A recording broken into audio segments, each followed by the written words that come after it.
नाम सुन के क्या लगता है आपको? प्यार का एहसास क्या होता है? तो चलिए आज हम आपको बताते हैं प्यार का एहसास का मतलब क्या होता है।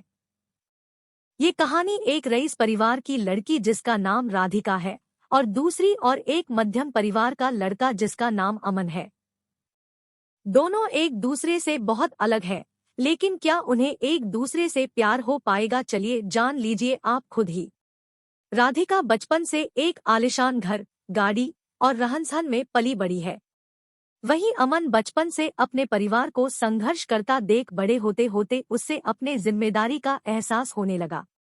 ज्यादा पैसे न होने के कारण से वो ज्यादा पढ़ लिख ना सका। वहीं दूसरी और सब कुछ होने के बाद भी राधिका को पढ़ने लिखने का मन ना होने के कारण पढ़ ना सकी। वक्त के साथ साथ दोनों बड़े हुए अपने अपने रहन-सहन से। एक और अमन एक छोटे से कार कंपनी में काम करने लगा। वहीं दूसरी और राधिका अपने जिंदगी घूमने मस्ती में बिताने लगी। एक दिन आया जब दोनों का एक दूसरे से सामना हुआ। वो कुछ इस तरह हुआ कि एक दिन अमन एक कार को टेस्टिंग करने निकला था, वहीं राधिका अपने दोस्तों के साथ कार में घूमने निकली थी। थोड़ी दूर जाके राधिका की गाड़ी खराब हो गई और उसी वक्त अमन ने देखा कि कोई वहां लिफ्ट मांगते हाथ दिखा रहा है। अमन गाड़ी साइड में कर उतर के राधिका की ओर गया। फिर क्या राधिका उससे देख पूछने लगी, क्या आप हमें थोड़ी दूर तक छोड़ सकते हैं? अमन उसकी बातों को सुन के चुपचाप गाड़ी की ओर गया और गाड़ी चेक करने लगा। ये देख राधिका को अच्छा नहीं लगा कि वो किसी से पूछ रही है और अमन जवाब नहीं दे रहा। अमन कुछ देर बाद बिना किसी से कुछ कहे चले जाता है। ये देख राधिका को कुछ समझ नहीं आया। तभी पीछे से आवाज आते हुए राधिका गाड़ी चालू हो गई। अंदर आ जा, ये सुन राधिका उससे शुक्रिया करने जाती तब तक अमन निकल चुका था। राधिका फिर गाड़ी में बैठ चले गई।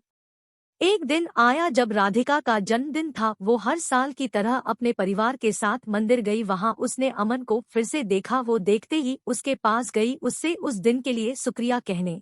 ये सुन अमन ने उससे देख मुस्कुरा दिया। ये देख राधिका ने अमन से पूछा, क्या तुम बोल नहीं सकते? उस दिन भी मैंने पूछा था, तब भी कुछ नहीं बोले। आज भी जब मैं खुद आई तुम्हारे पास तुम्हें शुक्रिया कहने तो आज भी बस मुस्कुरा दिए और कुछ कहा नहीं। फिर अमन ने कहा कि मुझे देर हो रही थी, लेकिन मैंने वहां तुम्हें देखा कि तुम लिफ्ट मांग रहे थे, इसीलिए मैंने गाड़ी रोक के तुम्हारी गाड़ी ठीक करने चले आया। फिर दोनों के बीच बातें चलने लगी। फिर अमन को देर हो रही थी तो अमन ने कहा कि अब मुझे जाना होगा, मुझे ऑफिस के लिए लेट हो रहा है।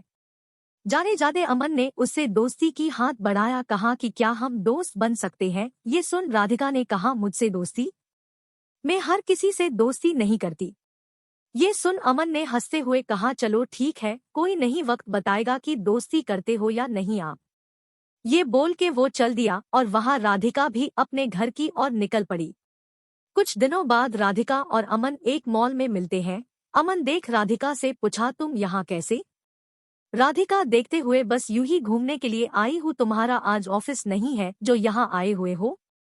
अमन ने कहा, आज बस जल्दी काम खत्म हो गया था तो सोचा थोड़ा घूम लूं। फिर दोनों एक कैफे में गए और बातें करने लगे। राधिका ने अमन से कहा, अपने बारे में बताओगे कुछ?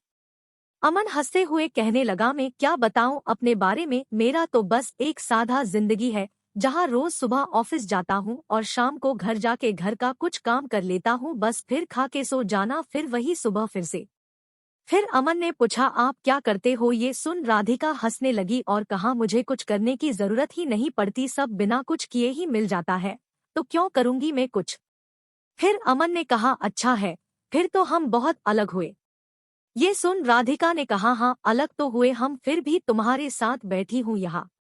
फिर अमन ने कहा, बैठी हूँ मतलब हम अलग है तो सिर्फ रहन-सहन से, बाकी हम दोनों एक ही है।